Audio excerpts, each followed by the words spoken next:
Work power and energy. Work power and energy, इसका introduction हम आप लोगों को बता रहे हैं। चैप्टर में 3 चीजें हैं बेसिकली। कार्य, पावर मतलब शक्ति या सामर्थ्य, दोनों नामों से जानते हैं, चाहे हम शक्ति कहते हैं या सामर्थ्य कहते हैं, और एनर्जी मतलब ऊर्जा। ठीक है, इससे पहले हमने आप लोगों को बताया कि जहां पर भी कार्य आपको मिलेगा, यानी वर्क जहां होगा वहां एनर्जी होगी, जहां एनर्जी होगी वहां वर्क होगा, है ना। ना वर्क के बिना एनर्जी हो, ना एनर्जी के बिना वर्क। अब कार्य का सीधा सा अर्थ क्या होता है, शक्ति का सीधा सा अर्थ क्या है, ऊर्जा का सीधा सा अर्थ क्या है। कार्य का मतलब यह है कि जब हम किसी भी ऑब्जेक्ट को, जैसे कोई ऑब्जेक्ट है और वो रेस्ट फॉर्म में रखा हुआ है, साम अवस्था में, विराम अवस्था में कहीं पर भी रखा हुआ है, अगर कहीं पर रखा हुआ है तो जब तक हम उस पर बल नहीं लगाएंगे, क्या वो अपने स्थान से परिवर्तित होगा? नहीं होगा ना, अपने स्थान से वो परिवर्तित नहीं होगा। मतलब हमें उसके स्थान में परिवर्तन करने के लिए बल लगाना पड़ेगा। अगर हमने बल लगाया तो बल लगाकर वस्तु में विस्थापन दिया जा सकता है, वस्तु को विस्थापित किया जा सकता है। तो अगर बल लगाकर जिस दिशा में हम बल लगाएंगे उसी दिशा में तो विस्थापन होगा।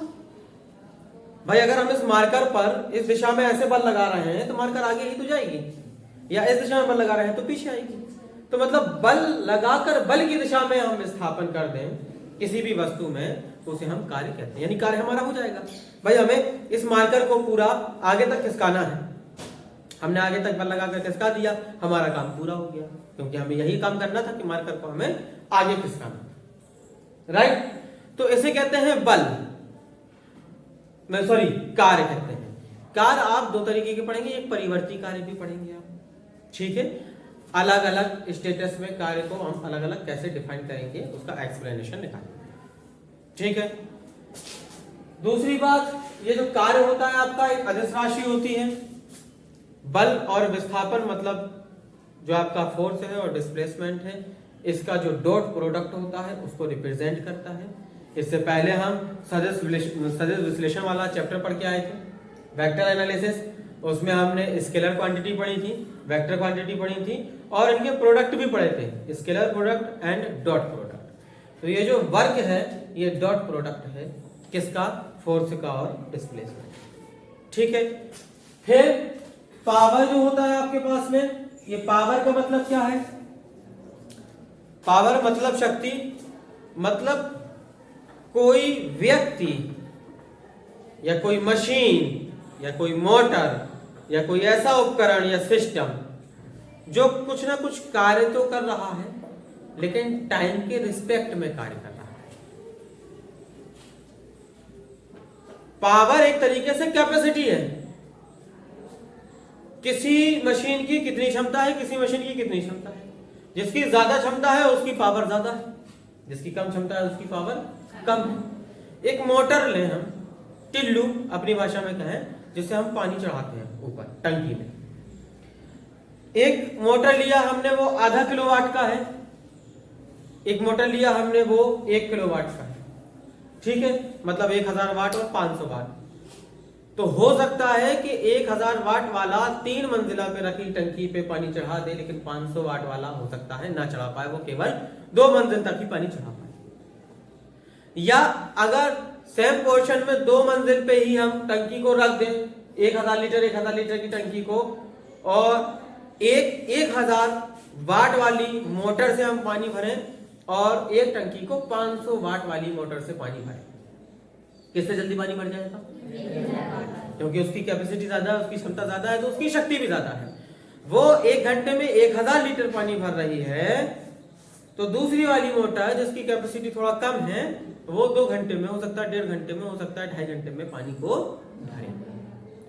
तो टाइम के रिस्पेक्ट में किया गया जो कार्य होता है उसको हम शक्ति कहते हैं। बात क्लियर है? फिर आती है एनर्जी, ऊर्जा। ऊर्जा क्या है भाई? एनर्जी का यूज तब होगा जब हम कुछ काम कर रहे होंगे। हम बोल रहे हैं तो हम एनर्जी का यूज कर रहे हैं।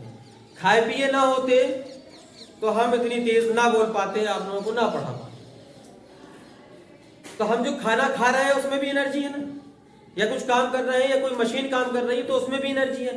पंखा चल रहा, पंखे से हवा आ रही है, काम हो रहा, तो इसके पास भी एक एनर्जी है, इलेक्ट्रिसिटी है, विद्युत ऊर्जा है उसके पास। अगर विद्युत ऊर्जा ना हो, स्विच ऑन ना करो, विद्युत ऊर्जा सप्लाई ना हो, पंखा चल जाएगा, मोटर चल जाएगी, कूलर चल जाएगा?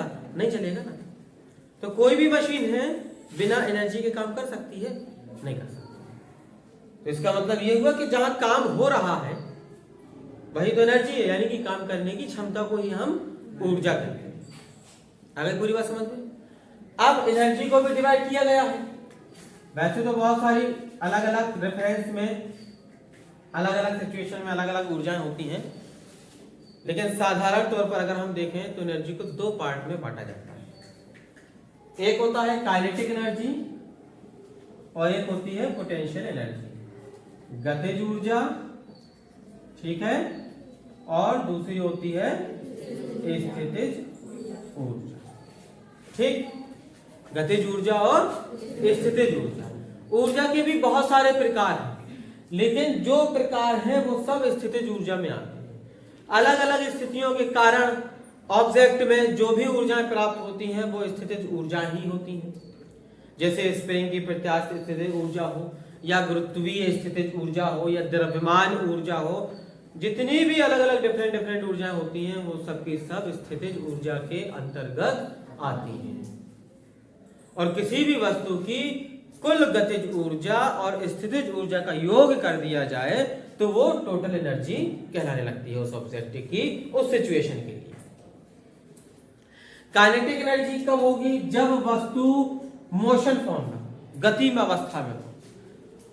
अगर वस्तु गति नहीं कर रही है तो उसमें गतिज ऊर्जा नहीं हो सकती, क्योंकि गति के कारण ही जो ऊर्जा उत्पन्न होती है उसे हम गतिज ऊर्जा कहते हैं।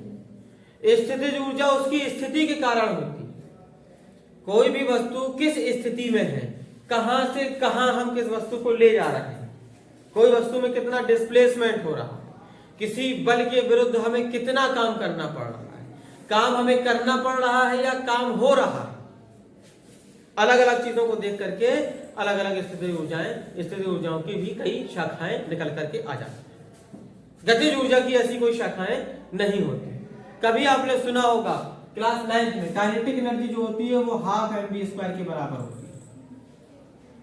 काइनेटिक एनर्जी, गुरुत्वीय स्थितिज ऊर्जा जो होती है वो mgh के बराबर होती है।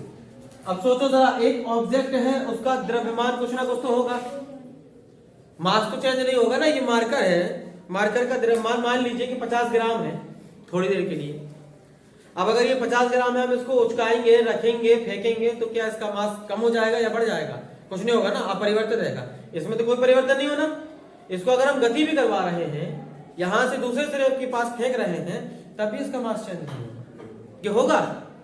नहीं होगा ना। तो चेंजेबल क्या है? चेंजेबल इसकी वेलोसिटी। ये जितनी तेजी से हम फेंकेंगे इसे, उतनी तेज इसकी वेलोसिटी होगी, वेग उतना ही तेज होगा। जिस दिशा में भी हम इसको फेंकेंगे, जितना ज्यादा वेग होगा उतनी ज्यादा इसकी गतिज ऊर्जा होगी, क्योंकि काइनेटिक एनर्जी किस पर डिपेंड कर रही है? m पर और v पर, ½ mv²। तो m तो चेंज होना नहीं है, चेंज होना है तो सिर्फ v चेंज होना है।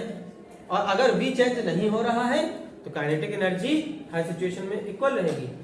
अगर इक्वल वेलोसिटी से एक ऑब्जेक्ट मोशन कर रहा है तो काइनेटिक एनर्जी भी इक्वल ही रहेगी। आगे पूरी बात समझ में? फिर इसकी डिटेल अपन और देखेंगे, वर्क के बारे में समझेंगे, पावर के बारे में समझेंगे, एनर्जी के बारे में समझेंगे, अलग अलग डिफरेंट